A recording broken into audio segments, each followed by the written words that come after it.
Hi Taurus, welcome to your May 2022 Taroscope with me, Raphael from Reydiant Reality. It's an absolute pleasure to have you. Thank you so much for being here. Thank you so much for joining me. So, quick note, these readings are for your sun, moon and ascendant sign.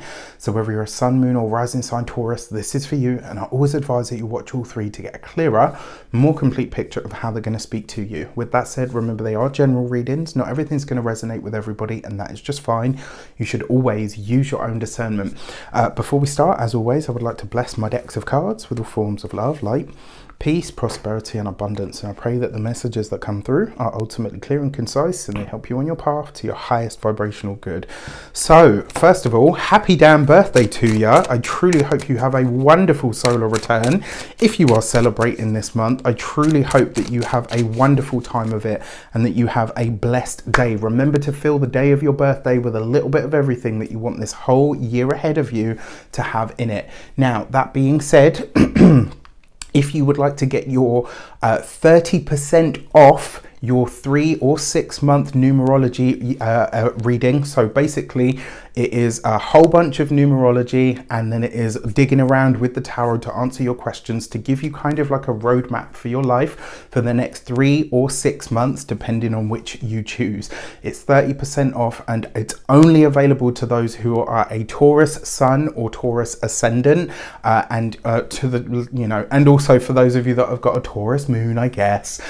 If you want to get that, you will only get the discount code if you are on my mailing list. I also send out a Monday email every single week to set everyone up with some motivational Monday magic, as I like to call it. So if you haven't put your name on my email list, you won't get that discount code. So if you want that, please hit the link in the description box below. That being said, let's get into it. For April, for your dun, dun, dun, dun.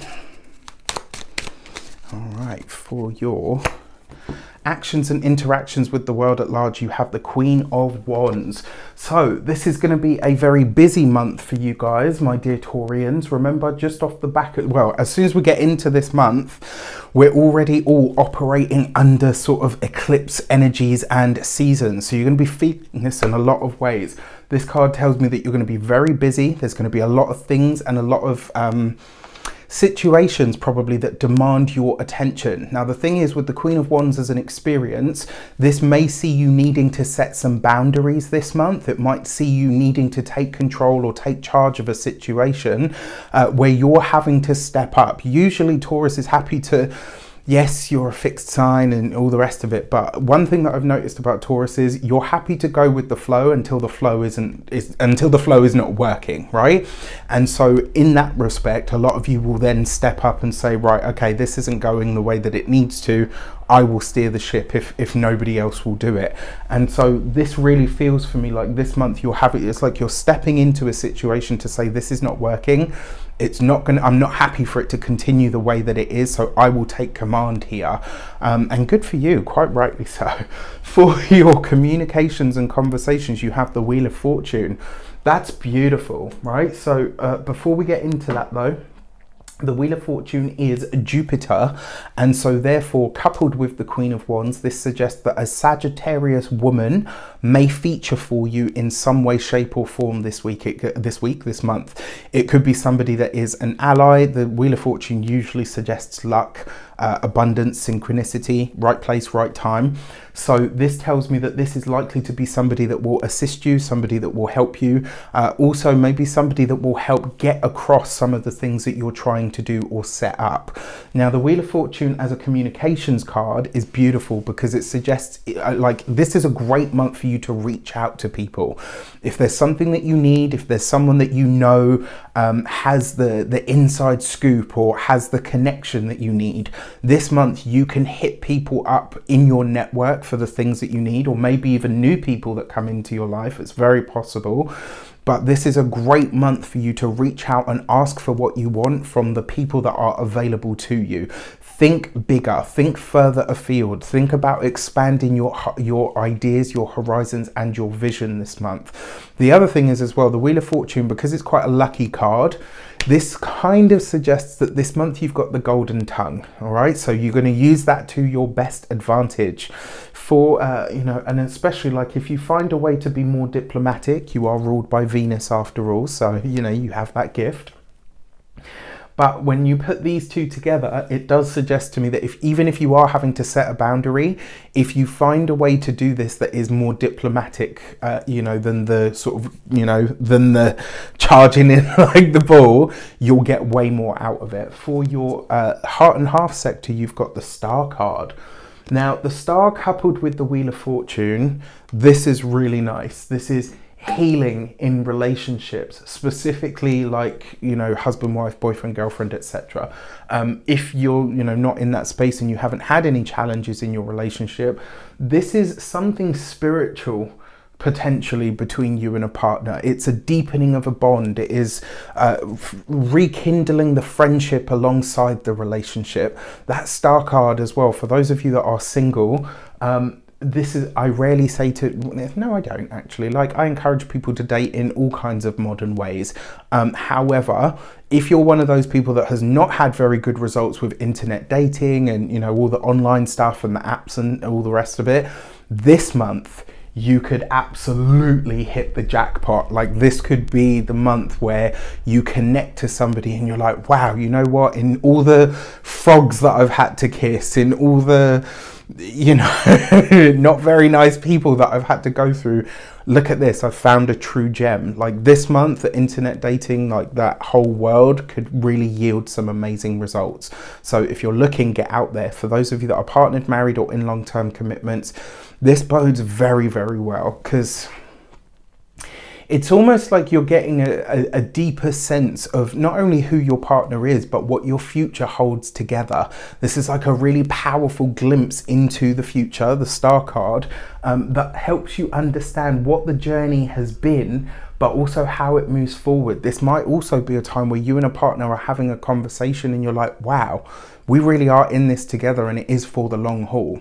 For your money and materials, you have your card, the Empress. Look at this. This is some big energy. Like, this is big Taurus energy this week. I love it.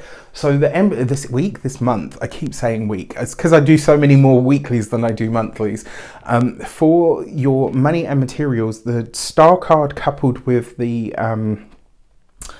Empress is, so again, this is a month, this could be a month where something that you set into motion through technology, through the online world, through the online sphere, has the potential to really make you money for a long time to come. This is a great month to think about investments for the future, buying that new laptop, getting that new camera equipment, you know, investing in a new, you know, set of tools for whatever your business or your work requires of you. This is a great month for you to invest in stuff that allows you to do what you need to do. So money well spent this month, all right? So even if you're, you know, if something puts a real dent in your savings or your pocket and you're like, oh, you know, I really felt that, whatever it is that you're buying, it's there to last. Like, it will stick around, which is great. So really, just the Empress for the material world, hello, you got it wrapped up. It's good this month. For your first week of the month, you have the Hanged Man. So you've got this with the Queen of Wands. So Taurians tend to be very slow to anger. And it's one of the traits that I really like about you guys. I dated a Taurus once, and as you can see, I'm quite a high energy character.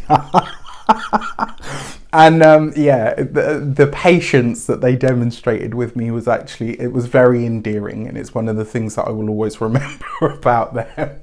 If you're going to date Rafi, you need patience, trust me. But all jokes aside, this tells me that this first week of the month, especially because we're off the back of that eclipse, everyone's going to be on edge. Even though it's the nicest eclipse of all 4 this year, everyone's still going to be a little bit like, you know, like everyone's going to be feeling it. So the fact that you have the Hanged Man here and you've got this with the Queen of Wands, it's like, although you're needing to set boundaries or you are having to step up, there is a moment at which you realize, okay, I can do this like a bull in a china shop, or I can take my time and I can be patient, steady and persistent with it. For your second week of the month, you've got the World card. You've got this with the Wheel of Fortune. That could be some form of international connection. For some of you, this could literally be an invite of some kind that comes in. Because it is next to the Hanged Man, I'm going to say this could be spontaneous opportunities to travel that come up, but your other commitments might get in the way of this somehow. So let's say, I don't know, you get an invite to speak at an event that you've always loved. And then, you know, you realize, like, your partner says, well, actually, you know, the kids have got this going on that day. I'm not sure it's going to be possible. It's like your home life and your potentially your work life are getting sort of, they're not barging each other, but they are, like, there is going to be something that has to be considered here. You've got this under the Wheel of Fortune, which suggests it is a really amazing and possibly solid career furthering request, invite, opportunity, etc. This could also be as well for some of you getting in touch with or connecting with a deeper or a spiritual community in some way. For your third week of the month, you've got the Temperance card, and this is underneath the Star. Okay, so I mean, Temperance and the Star is a very interesting mix, and I would say because the Temperance card is asking you to really find that inner sort of peace and balance, and the Star card is where you experience it. It's not about having to find it, it's not settling in. And so this suggests that your relationships, again, because both of these, well, the Temperance card at least is a very spiritual card. So this suggests that something about your relationship is going up. It's going to a higher octave of what it has previously been, which is very powerful. For those of you that are single, like I said, it's likely to be somebody on a dating app, somebody from, you know, some far-flung sort of corner of the world, maybe even somebody who has a very different faith to you. This could be somebody that is highly religious but very open to the world and all of its people, and there are so many people out there like that. It's not, you know, every person that you meet that is religious that's like, oh, well, I can't date that person because they're not the same as me. There are a lot of people out there. I don't know if I ever told you this story about, I know a Muslim and a Jew that are married.